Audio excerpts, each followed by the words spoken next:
tell us a story. We hear you got a story about an extra during the Red Wedding. Oh, yes, yeah.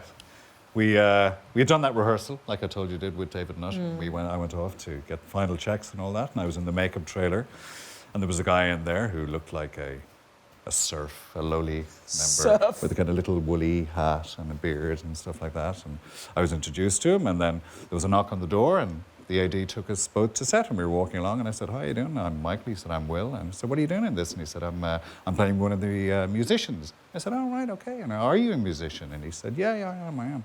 I said, "Great. What do you play?" He said, "I'm a drummer, but I'm playing the bodhrán in this." I said, "Great. And are you in a group yourself?" He said, "Yeah, I'm in a group, yeah." "You having any luck?" He said, Yeah, not bad." "What are you called?" "Coldplay." The drummer from Coldplay. And I did the worst recovery going, yeah.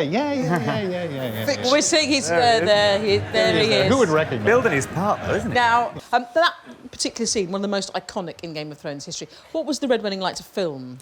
It was an amazing experience. It was like doing, rehearsing a play. We shot it over 5 days, and we had an amazing director called David Nutter, and we all met in the morning, and we rehearsed it, the whole thing, and we ran it, and we ran it, and we ran it, and the first, set of, Bolton's men come through, the archers shoot them down, the next row, Roose out of there, and we right to the end. And then each day we went, this finishes on Monday, this finishes on a Tuesday, on a Wednesday, and it was amazing. And incredibly moving and powerful towards the end, because the very last day was the last day of Michelle and Richard, and they gave their all, and it was very palpable in the studio.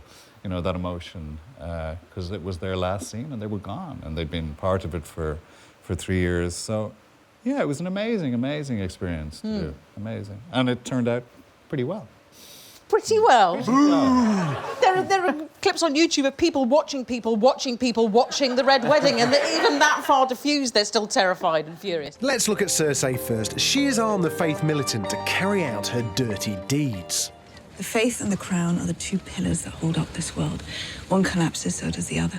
Cersei turns over a new leaf and decides to set up a nursery for orphans.